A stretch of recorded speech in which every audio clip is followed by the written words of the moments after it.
Hi YouTube, so I decided I wanted to get quite a bit of filming done tonight, so that's why if you subscribe to my channel you'll see another video where I'm still wearing the same thing.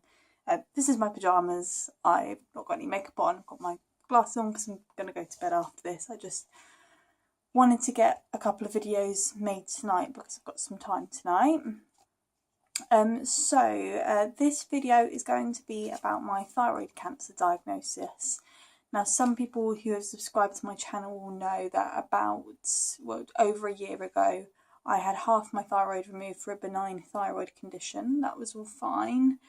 And then I started to have another benign growth, which was monitored. And then at some stage along the way, I also had a cancerous growth, which is basically what this is about. So it was June 2015, I had half my thyroid out. I was kind of horse riding. 3 days later, I was back at work. A week later, I needed no extra medicine. I was told there was like hardly any chance at all that I'd need any other treatment ever.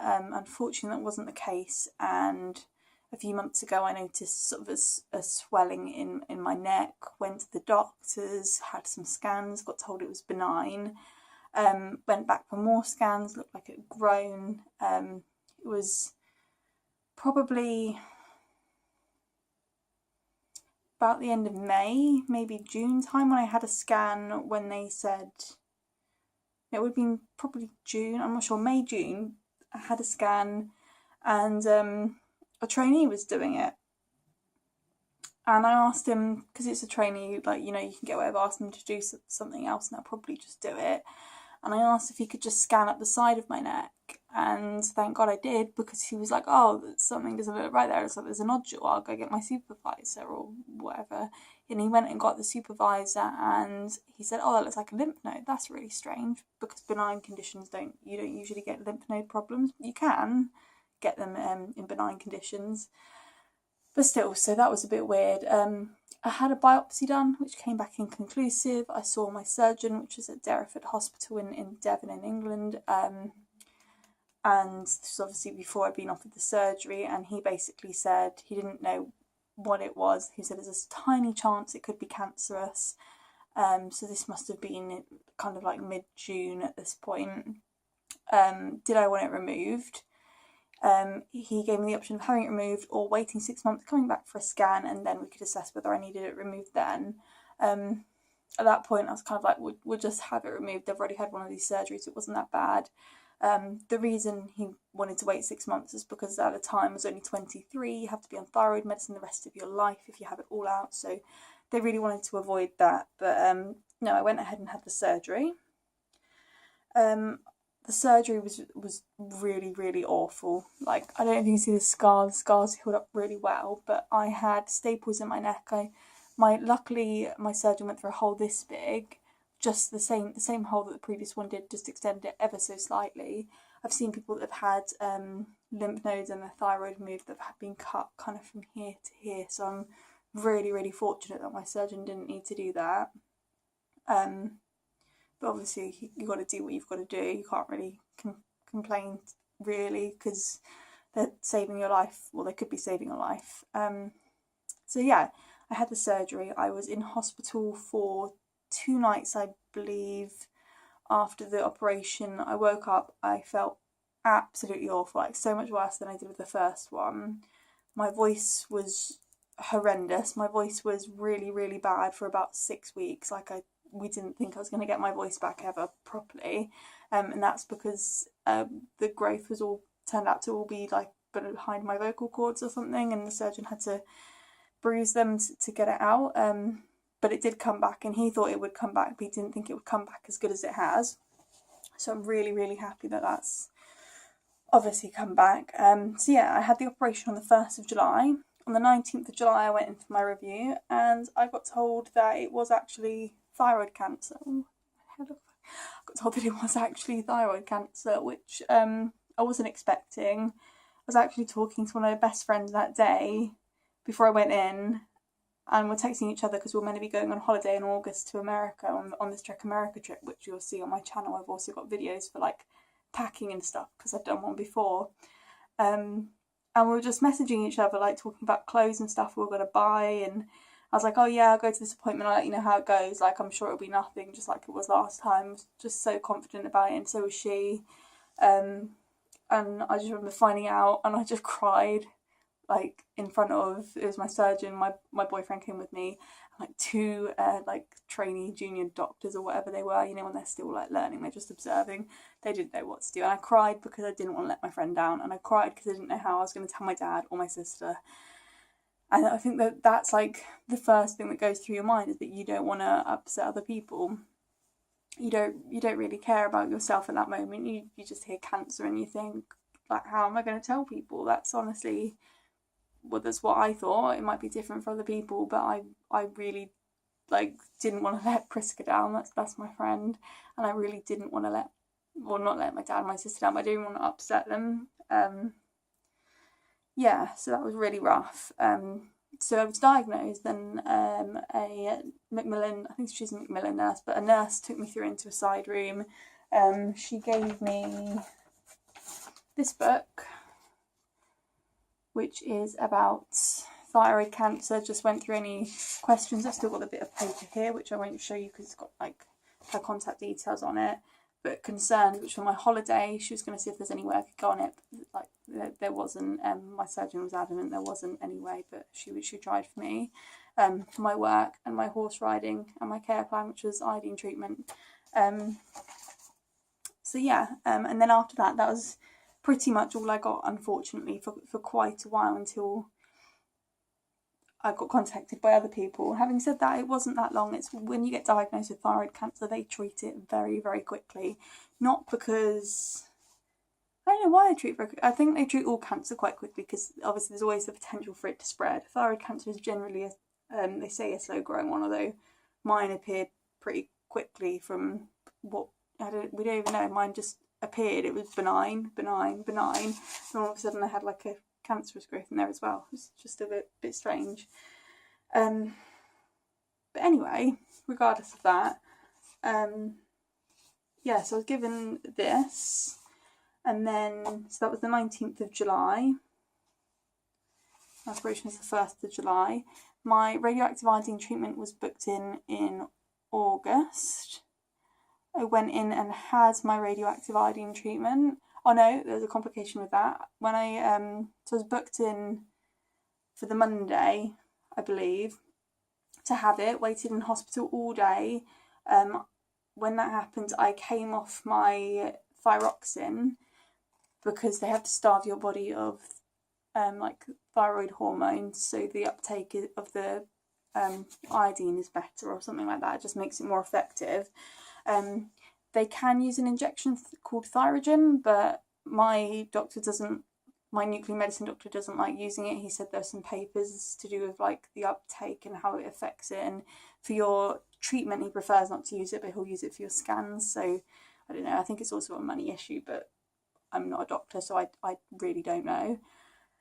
So yeah, that really sucked, coming off my thyroxine, and I was taking like a different type of thyroxine for a bit as well, with a shorter half-life, so I felt really, really run down. Like, it was really hard, but I'll get into sort of recovery later. So that happened. I went in on the Monday, waited all day. My levels hadn't dropped enough, so they couldn't actually do the treatment. And they said the only way they could fit me in like that week was to have me in on the Friday, but instead of staying in 2 nights, and sometimes when you stay in 2 nights they only make you stay in the 1 night, I would have to stay in the 3 nights because no one would be in the hospital till the Monday morning to do the scan before I could leave. So I had to stay in Friday, Saturday and Sunday, and they were probably the most boring and like low points of my life. Like, it was so boring. So the radioactive iodine treatment, you take like a little capsule, although they ordered mine in for the Monday. By the Friday it had like decayed enough, they had to give me like a couple of top-up capsules. But yeah, you just swallow a pill basically. You're in an isolation room by yourself. The nurse kind of like shove food in. You've got your own little bathroom. I just took in my laptop and my phone, and my laptop has loads of movies on it. And my sister got me a Sky Movies pass as well, so I just watched loads of movies. There was a TV in there. yeah, and you're just told to like suck sweets, so you're oh, my phone's saying it's hot. Can you just stop that? No, it's okay. So you told to suck sweets so your salivary glands don't get damaged. So I don't think mine did. But basically, the radioactive iodine kills off any remaining thyroid tissue, and that includes the cancer cells, or hopefully includes them. So the worst part was, I think on the second day I woke up, my neck was all swollen and it was really sore, and it makes you feel quite sick because it's all swollen. It's a bit like when you have a cold, like you feel sick because like your nasal cavities and everything's swollen down here, so it just makes you feel quite unwell. So I was just advised to get like a wetter towel and pop it over my neck to keep it cool. Just took ibuprofen, paracetamol, stuff like that.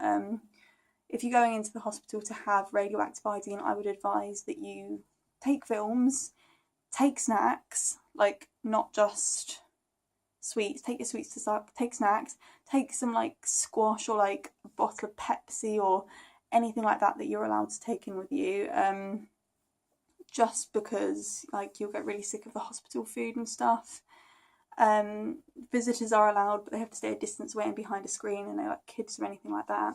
My excuse me, my boyfriend actually bought me like 7 types of cheese and crackers on my last night because I got like really depressed, and that sounds so stupid, but food is like such a big part of your life, and when you're stuck in hospital and eating hospital food, it really brings you down. So yeah, that's my advice. If you have to go and have radioactive iodine, take snacks.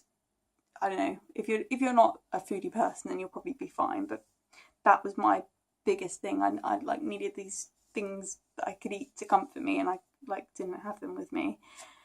So yeah, that was the treatment. I'm now taking 150 micrograms of levothyroxine a day. It keeps me slightly overactive, which is hopefully going to suppress a certain hormone that makes it less likely for the cancer to come back. I haven't lost any weight, which I'm really sad about, because I thought, because I was going to be overactive, I might lose weight. I haven't, but my hair has like started thinning slightly, but it's kind of slowed down now. I think it's just because it's now overactive. So yeah, that's pretty much the treatment. Oh yeah, I'm also taking a calcium, like dissolvable tablet, and something called alpha calcium, which is like vitamin D that helps you uptake it. It's because when you have thyroid surgery, they touch your parathyroid glands. I'm now like weaning myself off it, with obviously my doctor telling me to. So I'm now splitting a tablet, having half in the morning, half in the evening, and like a half size of the alpha calcium as well. So yeah, I mean, it's taking medicine like 3 times a day, but it's not awful. What else? Support I put down. So at some point through this process, I can't honestly remember that when, I think it was just after my radioactive iodine, I contacted Thyroid Cancer, the Butterfly Thyroid Cancer Trust. This is the DVD they sent me. If you're diagnosed with thyroid cancer in the UK, I would recommend you give this charity a call. I think they're based up in Leeds or Manchester or something like that. But they will send you out loads of information, and they will put you into contact via email with like other patients and things like that in the country that you can ask questions to, because thyroid cancer is quite specific compared to other types of cancer, because you're not having radiotherapy or chemotherapy, but the radioactive iodine treatment knocks it out of you in kind of like other ways. Like it's more like a long-term effect really from having, you know, your thyroid chemically destroyed. So yeah, it's really useful to speak to a lady at the charity, and I would recommend contacting them, because they'll send you this DVD, which is it's like 2 hours long. I watched it start to finish. It's literally everything to do with thyroid cancer, so I would get that from them. They will send it to you for free. My advice would be to get organised. I literally have organised everything to do with hospital. So this is where all my literature that I've been given loads. Look how thick it is. I've got loads. This is where my paperwork for my critical illness cover claim goes, which I'll get onto later. That's not going well. And this is where all like my hospital letters, paperwork, anything like that goes. So I've got everything organised, and then just like even more support stuff that wouldn't fit in my support folder.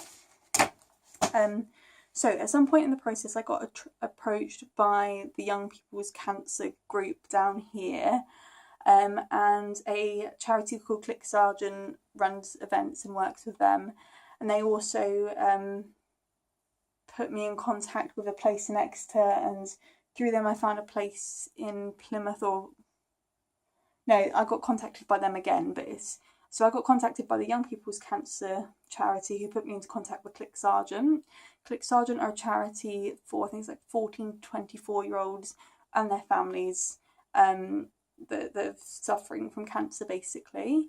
They will send you a grant of, I think it's £170 when you're diagnosed, if you fit within that age range, and that's obviously really helpful because there are a lot of financial issues when you're diagnosed with cancer. Like, there really are. You need time off work, and if you are, like, obviously, I'm checking my phone, not turning up. No, it's not. Sorry. Obviously, if you're working full time and you're like supporting people, supporting yourself, you know, financially independent, you're going to struggle having time off work. So that really helps having that there. They give it to you, I think, to help with like the transport costs as well. On that note, transport costs wise, most hospitals, if you ask them, they won't openly tell you this, but if you ask them, will give cancer patients free parking or deducted parking. So Derriford Hospital, if you've had cancer and you go for a cancer appointment, you can park for £1.20 all day in like the car parks. You just take the chip to the reception desk and they will like pay for it, and you can go and not pay for it, you know what I mean, they'll scan it and you can pay them £1.20 and then you can go get out of the car park. But they won't openly tell you that, so I didn't find that out till very recently, so I spent a fortune on car parking charges. Yeah, the other thing I wanted to speak about was support-wise, was Macmillan Centres. So I was told about Force in Exeter, and which isn't a Macmillan Centre, but it is basically like a cancer support centre, and I'm sure Macmillan work there, or they have another centre, I'm not really sure. But in Plymouth, we have a Macmillan Centre called the Mustard Tree. That is absolutely wonderful. They've helped me so much already. It was quite late. It was very, very recent. I say very recent, probably about a month ago. So we're now in October, so it's probably about September. I had a meeting with them. I've signed up for counselling, which I'm on the waiting list for, because I think it's really important to look after your mental health throughout this process. I have signed up for, I'm getting something called Reiki and like healing. So it's an alternative therapy, which I'm getting through them. I've gone to a Look Good, Feel Better evening and got like a whole bag of makeup, and it just helps you feel a lot better about yourself. So I will probably do another video about that, and I might do it tomorrow so I can put on the stuff they gave me as I'm getting up in the morning. And they're just there, like generally if you're having a bad day, you can pop in, have a cup of tea, stay as long as you want, sit down, have a chat. They're really, really useful. So if you or someone you know is diagnosed with cancer, have a Google for support centres in your area, because they are so helpful. Yeah, I can't fault it. And Macmillan also have a free phone number which you can call, and they will just talk you through anything, whether you need to talk to them about finances, just need a chat, you need to speak to a nurse. They're really, really great charity. I really, really support Macmillan. So moving through to finances, so you will probably need a chunk of time off after your surgery. I was expecting to be off like a week, but I was off 3 months with my treatment and everything, and now I'm only back for 3 days a week because I'm on a phased return now, which I didn't think I'd need either, but do a phased return, it makes a lot of sense. So financially I was really lucky. My company paid me most of the time I was off sick. There's actually only like a week, or I think it ended up being a week I didn't get paid for, and even then I got the statutory sick pay. So it's not, statutory sick pay isn't great, it's £80 a week, but it definitely helps, obviously better than nothing. They have been quite supportive, my work, of me coming back on a phased return, and they've been quite good with hospital appointments and stuff, so I can't really complain there. I did, however, take out critical illness cover policy. That has been declined due to it being an associated condition with the benign condition, which my GP doesn't agree should have been declined because they could have happened irrespective of each other. So that's something that we're pursuing at the moment. I'm not going to mention the insurer or anything like that, not until like we know what the deal is with everything. But yeah, so we're pursuing that. I really need it to pay out because obviously now I'm on a phased return. I'm not earning enough really. I'm barely earning enough to cover my food and bills. I'm having to rely on my dad to give me little top ups and things. I'm not living at home, and I'm really fortunate that he would do that, but I'm not eligible for benefits or anything like that. So yeah, it's just really difficult. There's not a lot I can do on that side of things really. But my advice in terms of finances would be look and see if you're eligible for benefits. Check about sick pay with your work. Yeah, just look.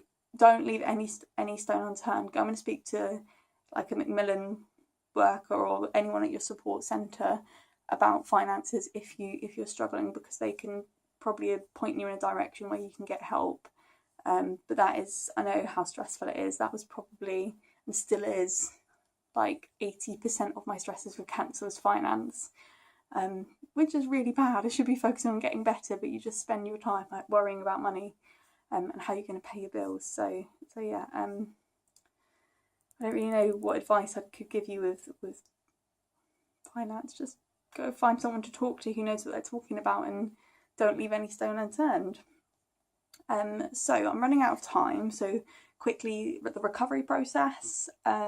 It was and still is really slow. Like don't underestimate how long it will take you. I thought a month was ages off work, and it came to the end of the 3 months and I was like, I'm not ready to go back to work. And I tried to go back full time and it was too much, and now I've had to cut down to 3 days a week and I'm exhausted all the time. I'm not saying, like some people, I'm sure you can go straight back to full-time work. Just don't push yourself. If you're tired, like say, I'm tired, I can't do this much. Like that's what you need to do, or you will just burn out. So the recovery process is slow. I have no doubt that it will get better. It is just a slow process, and you've just got to stay strong through it. And there are people that will always be here to talk to you. You can send me a message. You can comment on here. Just talk to someone if you do feel yourself getting down throughout the recovery. But just try and be optimistic with it, because it does take a while. So yeah, I think that's everything I needed to talk about. Sorry if that was a bit of downer. It's not all like, I won't say it's not all bad, because there isn't really any like good things about having cancer, but obviously it is manageable. We can cope with it. There's support out there. And if you have any questions, leave them below. I'll try and help you as much as I can, or give you advice. This is if you're in the UK, obviously. In America or anywhere else in the world, I don't know what support is out there for you. I'm really sorry. I'm sure there's charities and things you can also go to. And thank you very much for watching. Let me know if you want any more videos on any specific parts of my diagnosis, treatment or support, or the operation itself or anything like that, because I can go into more detail. Okay, thank you.